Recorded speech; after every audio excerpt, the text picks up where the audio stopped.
मेरी आप लोगों से पुरजोर अपील है कि आप लोग विरोधी पार्टियों के, कांग्रेस और बीजेपी और इनके जो सहयोगी पार्टियां हैं, इनके चुनावी घोषणा पत्रों में जो भी लुभावने वायदे किए हुए हैं, उनके बहकावे में आप लोग इस बार नहीं आएंगे। अब आप लोगों को इनको और आजमाने की जरूरत है। आप देख रहे हैं सदर्शन एक्सप्रेस, निष्पक्ष बेखौफ बुलंद आवाज। बसपा प्रत्याशी भावुक हो गए, क्या मैं तुम्हारा बेटा नहीं? यादव विधानसभा क्षेत्र से बहुजन समाज पार्टी के प्रत्याशी भावुक हो गए और उन्होंने कहा कि मैं तुम्हारा बेटा नहीं। बसपा कार्यकर्ता सम्मेलन में बसपा प्रत्याशी मुकेश यादव ने कहा कि जिन लोगों ने यादव समाज, अनुसूचित जाति जनजाति समाज को नुकसान पहुंचाने का कृत्य किया, वो क्या तुम्हारे हो सकता है? उन्होंने कहा कि 35 साल से संघर्ष कर रहा हूँ इसके लिए, उस गरीब के लिए जिसने कभी आराम नहीं देखा नहीं। मैंने गरीबी देखी है, इसलिए गरीबों के दुखों को जानता हूँ। मेरी चेष्टा ये नहीं है कि मैं विधायक बनकर एसी के रूम में आराम करूं, बल्कि आराम करने वालों की नींद आराम करूं, यही मेरी चेष्टा है। आज बाबा साहब के आशीर्वाद से सब कुछ मेरे पास है, पर पीड़ा उस गरीब की है जिसकी कोई सुनता ही नहीं। कार्यक्रम की अध्यक्षता अम्बेडकर समाज कल्याण समिति के पूर्व अध्यक्ष बाबू प्रभुदयाल सिरोहीवाल ने की। इस अवसर पर उपस्थित सभी समाजों के लोगों ने कहा कि मुकेश यादव संघर्ष करो, हम तुम्हारे साथ हैं। यादव समाज को सभी समाजों ने आह्वान किया कि पहले आप साथ हों, फिर हम तुम्हारे साथ हैं। यादव समाज के वक्ताओं ने कहा कि जो सफ़ेद पोष नेता हैं, हम उनकी गारंटी नहीं लेते, पर हम बसपा के साथ हैं और मुकेश नेता के साथ हैं।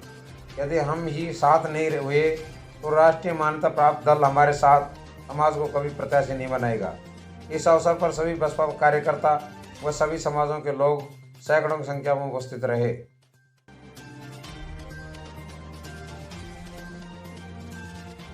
और आप हमारे सबके ऊपर लाती हैं वो निखार, वो मात्र शक्ति।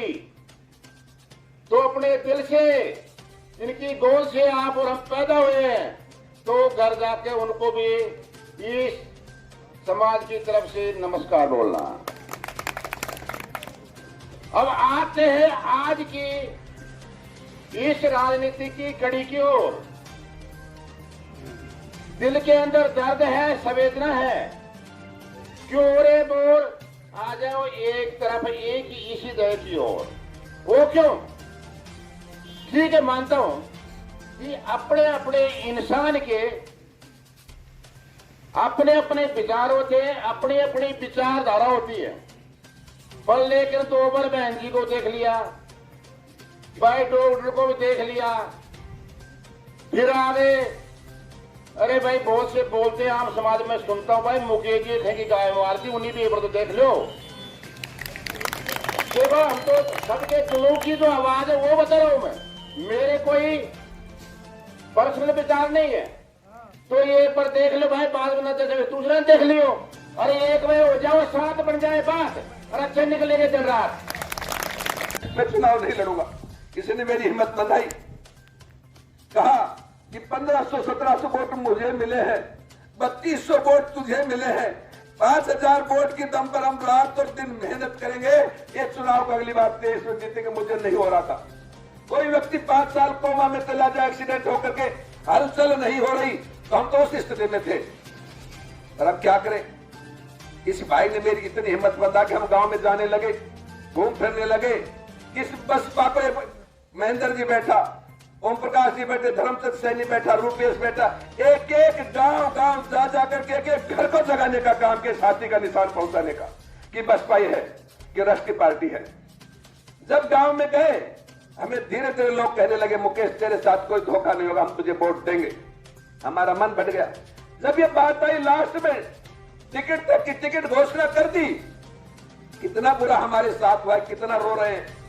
ये टिकट लाने बसपा पहले कभी नहीं देखे लोगों को, नेताओं को। आज जब हमारे कार्यकर्ताओं रात और दिन मेहनत की है, रात और दिन तहसील की एक एक घर की खाक छानी है, तब इन नेताओं को, दुष्टों को बसपा दी क्या ही, ये दुष्टों को एससी का वोट दी क्या, ये वही जो बसपा का टिकट लेकर के आया है।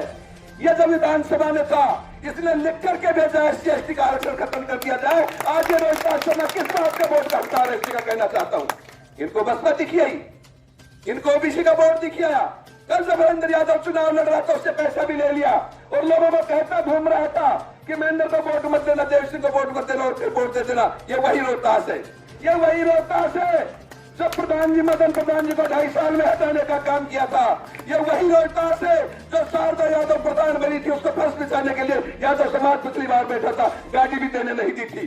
ये वही दुष्ट लोग हमारे बीच में आते हैं और हम उनकी चर्चा करते हैं, हम उनकी प्रशंसा करते हैं, हमारे नेता प्रशंसा करते हैं। उनसे भी हाथ जोड़ करके निवेदन करना चाहता हूं कि क्यों प्रशंसा करते हो? जब सर्प को जहर दूध पिलाओगे तो डंक हमारे तो मारेगा। यह हालात हमारे सामने खड़ी है।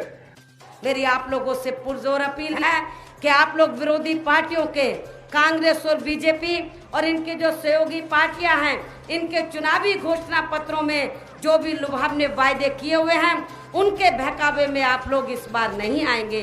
अब आप लोगों को इनको और